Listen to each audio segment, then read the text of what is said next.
Bonjour, je vais vous faire une petite vidéo sur l'utilisation des mots, la stigmatisation et l'impact sur la santé mentale. Alors je vais vous expliquer un peu mon parcours. J'ai un bac plus 5 en sciences et un diplôme interuniversitaire en rapport avec avec le paradigme du rétablissement. Je vais juste commencer par vous expliquer ce que c'est qu'un peu le rétablissement. Donc le rétablissement, c'est une notion relativement récente dans le domaine de la santé mentale. C'est une notion qui a été portée en premier lieu par des associations d'usagers qui témoignaient de leur propre rétablissement, parfois hors du système de soins en santé mentale. Donc c'est une nouvelle manière de penser où l'on part du principe qu'il est possible de se rétablir de maladies réputées jusqu'alors incurables, comme la schizophrénie ou la bipolarité. Alors dans le concept du rétablissement, il existe une différence entre guérir et se rétablir. De mon point de vue, guérir signifie un recouvrement de la santé et une disparition de la maladie, alors que se rétablir désigne avant tout un retour à un état de bien-être et à une capacité de relever des défis. Quelque part, nous sommes tous concernés par ces deux types de rémission. Quand on parle de rétablissement, il est important de savoir qui parle, car pour reprendre un peu les mots de Luc Vigneault, qui est père aidant au Canada, la seule bonne définition du rétablissement est celle que l'on se donne à soi-même. Il me paraît important que la définition soit universelle et puisse s'appliquer à chacun, ce qui est au fond un peu paradoxal. Alors selon Patricia Digan, qui est une pionnière de l'approche et qui est psychologue et rend elle-même compte d'une capacité qu'elle a eue à se rétablir et à se maintenir dans ce processus, le rétablissement est un processus et non un point final ou un résultat. Se rétablir ne veut pas dire que l'on est guéri ou simplement dans un état stable. Le rétablissement est un processus de transformation au cours duquel on accepte ses limites et découvre en soi tout un potentiel de nouvelles possibilités. C'est là le paradoxe du rétablissement. En acceptant ce que nous ne pouvons pas faire ou être, nous découvrons ce qui nous pouvons être et ce que nous pouvons faire. Le rétablissement est un art de vivre. Fin de citation. Alors, Patricia Digan parle de processus. Personnellement, l'idée du processus me plaît, mais cela me paraît important d'avoir la possibilité de se dire que l'on est rétabli et de se dégager d'une identité de malade. Je vais vous expliquer un peu pourquoi après. Alors, le rétablissement, c'est avant tout une question d'équilibre. Il faut apprendre à exprimer ses mots, ses difficultés, reconnaître ses forces et ses limites, prendre conscience de ce qui participe au fait que l'on se sente bien ou moins bien. Il faut donc avoir les rênes et être acteur de sa propre vie. Retrouver un rôle satisfaisant dans la société permet également de se sentir bien. Il est important de se dire que le rétablissement n'est pas linéaire et qu'il peut être composé d'avancées et de reculs successifs. Alors je vais vous parler de moi, d'un point de vue un peu clinique. En fin de cycle de formation d'ingénieur en 2007, la coïncidence du décès accidentel de mon père et de la pression inhérente à l'arrivée de la vie active, ajoutée à cela un déséquilibre alimentaire, un déséquilibre de sommeil et une consommation excessive de cannabis, a entraîné une perte d'équilibre psychique, comprendre crise, suite à laquelle j'étais hospitalisé en psychiatrie. J'ai ensuite passé 7 années dont les débuts ont été très difficiles, mais bon, je ne vais pas rentrer dans les détails.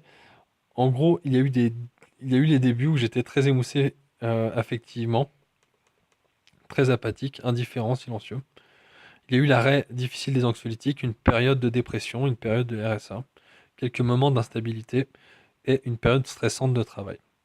Et en 2014, donc 7 années après, lorsque j'ai demandé un certificat médical afin d'effectuer une demande de RQTH, dans l'objectif de pouvoir négocier des conditions plus light de travail, j'ai alors découvert le diagnostic de schizophrénie paranoïde qui m'avait été donné lors de mon hospitalisation, que vous pouvez voir en photo. Donc suite à la découverte de ce diagnostic, je peux vous dire que ça m'a un peu refroidi. Je l'ai dévoilé une fois et ça a constitué un chamboulement au niveau de mon identité et de mon équilibre psychique. À partir de là, j'ai traversé plusieurs crises décroissantes en intensité pour lesquelles je n'ai pas senti le besoin de me faire hospitaliser. Certaines étaient malgré tout assez violentes. Alors personnellement, je vois pas forcément la crise comme quelque chose de négatif. Pour moi, chaque crise a amené son lot d'évolution et m'a fait grandir. Le fait est que je me sens beaucoup plus détendu, confiant, stable maintenant par rapport à il y a 5 ou 6 ans. Alors pourquoi je vous parle de ça? Je voulais vous parler de l'impact de la stigmatisation et des mots sur la santé mentale. Et pour cela, je vais vous citer un passage de mon mémoire que j'ai écrit pour clore mon diplôme interuniversitaire, un mémoire que j'ai fait sur mon propre rétablissement. Donc c'est assez long. Alors ouvrez les guillemets. Je pense que le regard que les autres portent sur nos capacités à nous rétablir joue un rôle plus qu'important.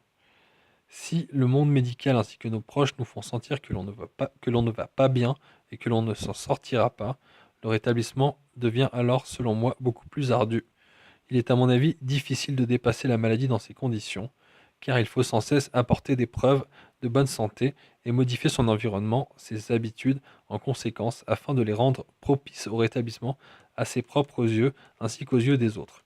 Cela demande beaucoup de force, de volonté et d'autodétermination. Je suis persuadé que la vision même inconsciente que les autres ont de nos capacités à évoluer et à nous améliorer joue un grand rôle dans l'ouverture ou la fermeture de portes d'évolution. Le fait d'avoir l'image de quelqu'un qui ne va pas bien peut participer pour les personnes fragiles à la remise en question de leurs pensées, de leurs idées, ce qui chamboule d'autant plus leur équilibre mental, leur stabilité psychologique. Cela peut faire croître la maladie. C'est un cercle vicieux.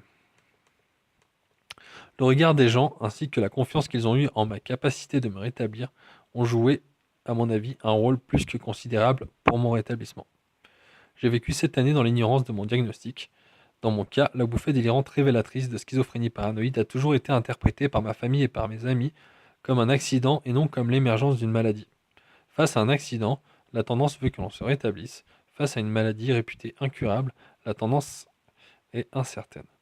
Je crois que ce facteur m'a beaucoup aidé dans mon rétablissement car à mes yeux et aux yeux des autres, ce dernier était possible, ce qui, à la suite de mon accident, s'est constaté de plus en plus.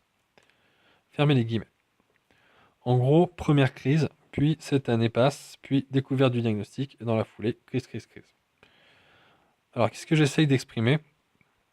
Une sorte d'effet Pygmalion. Pour reprendre un peu la définition de Wikipédia de l'effet Pygmalion, donc, c'est une prophétie autoréalisatrice qui provoque une amélioration des performances d'un sujet en fonction du degré de croyance en sa réussite venant d'une autorité ou de son environnement. Le simple fait de croire en la réussite de quelqu'un améliore ainsi ses probabilités de succès. Par exemple, en pédagogie, il désigne l'influence d'hypothèses sur l'évolution scolaire d'un élève et sur ses aptitudes. Allez voir l'article Wikipédia. Il relate notamment des expériences assez intéressantes sur des enfants ou des rats. Alors pourquoi je vous parle de cela? Car les représentations des maladies mentales sont plutôt négatives et aliénantes. Il suffit de voir comment est utilisé le mot schizophrène. On associe le mot à dangerosité, instabilité et j'en passe. Et il est opposé à la raison. Je vais juste vous montrer quelques utilisations dans ces 2-3 extraits piochés au hasard. Il arrive même aux gens victimes du syndrome de Capgras de se mettre à insulter et même frapper ce qu'ils croient être les sosies de leurs proches. C'est un trouble qui arrive le plus souvent chez les personnes atteintes de schizophrènie. Autant dire qu'ils sont pas très clean à la base. En bas de chez moi, j'ai un SDF schizophrène et constamment alcoolisé. Et il tient souvent les mêmes propos qu'Éric Zemmour et ça me rassure quelque part.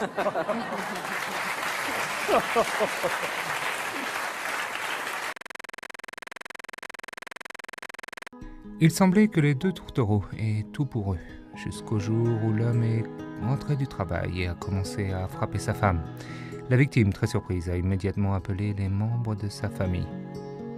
Quand un d'eux est arrivé, le mari aurait affirmé ne pas se rappeler de ses actions.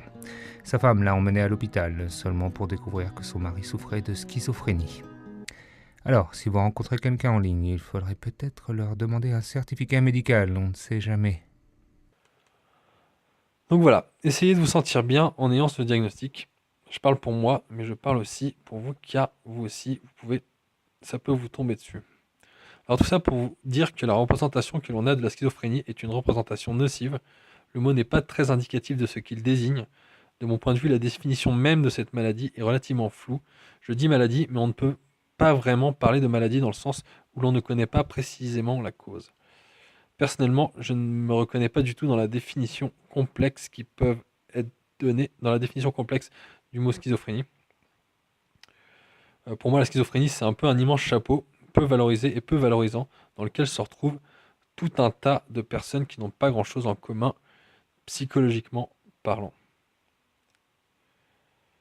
Alors, Luc Vigneault titre son livre en disant « Je suis une personne, pas une maladie ». Et pour moi, il m'apparaît important de dissocier ce qu'est une personne de ce que l'on peut en penser, de ce que l'on peut penser d'elle via le diagnostic qui peut lui être donné.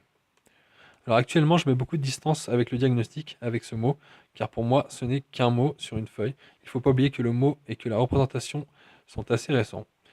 D'autant plus qu'il est donné relativement à la légère. Vous pouvez faire l'essai d'aller à l'hôpital et de dire que pour blaguer que vous entendez des voix. Vous aurez de grandes chances de repartir avec un diagnostic, un traitement et même d'y rester.